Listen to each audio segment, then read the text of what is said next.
Answers to Let's Pause and Ponder. 1. Do you think torturing the cats was caused by superstition, prejudice, or both? Comment. I think the torture and killing of the cats were caused by both superstition and prejudice. The people in the neighborhood believed that black cats were connected with witchcraft and bad luck. This superstition made them think that the cats were dangerous.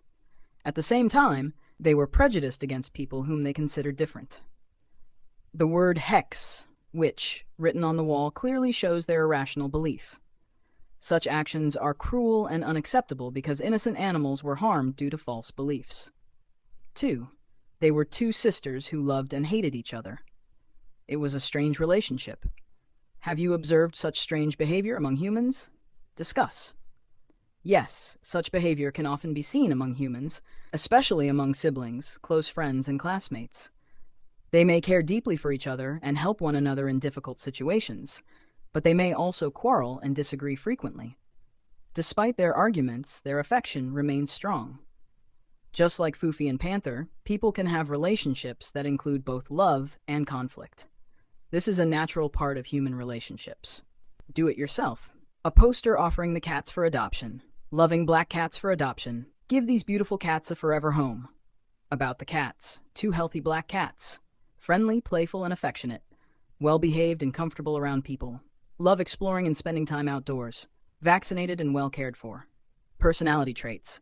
Intelligent and curious. Gentle and loving. Active and energetic. Enjoy human companionship. Special care. Need a safe and caring home. Require regular food, water, and affection. Should be protected from harm and superstition. Urgent adoption needed. If you can provide a loving home, please adopt these wonderful cats today. Adopt a pet and gain a friend for life. A poster may include a title, pictures, description of the pets, contact details, appeal or slogan.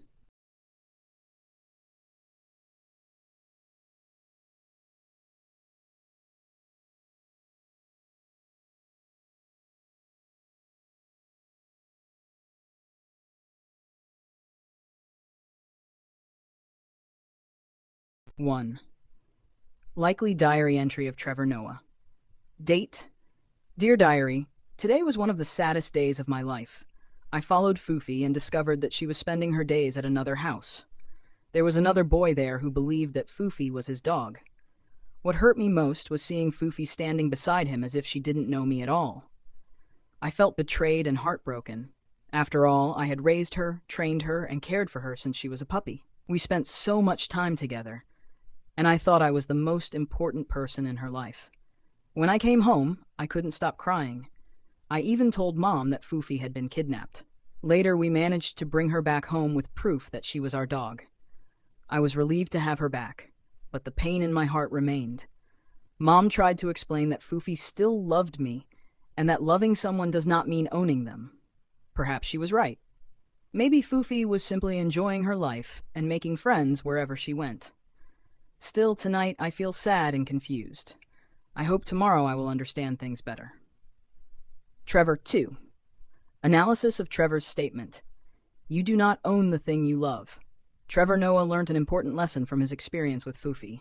You do not own the thing you love.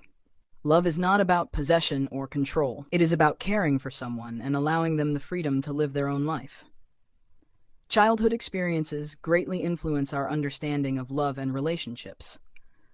The lessons we learn when we are young often stay with us throughout our lives. Trevor believed that Fufi belonged only to him. When he discovered that she spent time with another family, he felt hurt and betrayed. Later, he realized that Fufi had done nothing wrong. She was simply living her life freely.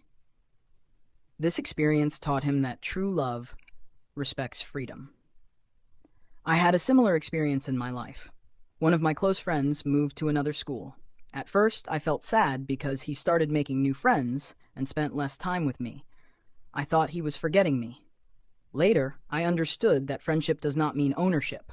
Even though he had new friends, he still cared about me. That experience taught me to value trust, understanding, and freedom in relationships. Thus, childhood experiences help shape our attitudes towards love, friendship, and human relationships. Trevor's statement reminds us that genuine love is based on care and respect, not possession. Activity Zone. Answers. A. Debate glossary. Choose any 7 words. Word, meaning. Prep time. The time allowed before the debate to organize ideas and arguments. Motion. The topic or statement being debated. Proposition. The side that supports the motion. Opposition. The side that argues against the motion. Moderator. The person who conducts and controls the debate. Evidence. Facts or examples used to support an argument. Rebuttal. A response that challenges the opponent's argument. Claim. A statement or opinion that a speaker tries to prove. B. Operate. Complete the debate steps. Step 1. Welcome the audience. Dear friends, welcome to this debate. A warm welcome to one and all. I am delighted to welcome all of you to today's debate. Step 2. State the topic. Motion. The motion for today's debate is, today we are here to...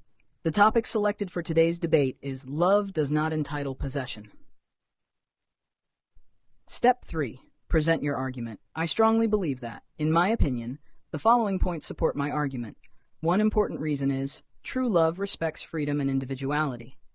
Step 4. Rebuttal. Disagree politely. I understand your point, but I respectfully disagree because, however, the evidence suggests otherwise. Step 5. Emphasize key points. The most important point is, I would like to stress that, we must remember that love is based on trust and respect. Step 6. Conclude confidently. In conclusion, that is why I affirm my view. Thank you all for listening to my arguments. Debate, love does not entitle possession. Respected chairperson, judges, teachers, and dear friends, I stand before you to support the motion, love does not entitle possession. Love is based on trust, respect, and freedom. When we truly love someone, we care for their happiness rather than trying to control them. Possession limits freedom, whereas love encourages growth and understanding.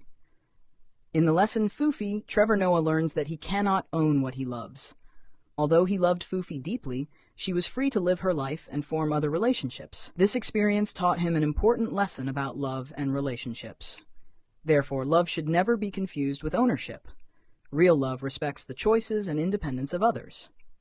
In conclusion, I strongly agree that love does not entitle possession. Thank you. Respected chairperson, judges, teachers, and dear friends, I stand here to oppose the motion, love does not entitle possession. When people love someone deeply, they naturally feel a sense of belonging and responsibility. Parents care for their children, and friends care for each other because of their emotional attachment. Some degree of possessiveness can be a sign of concern and affection. However, this possessiveness should not become control or domination. It should remain within healthy limits. Therefore, while freedom is important, love often creates a feeling of belonging between people. Thank you. These answers are suitable for +1 English, Fufi, Trevor Noah, classroom activities, and record work.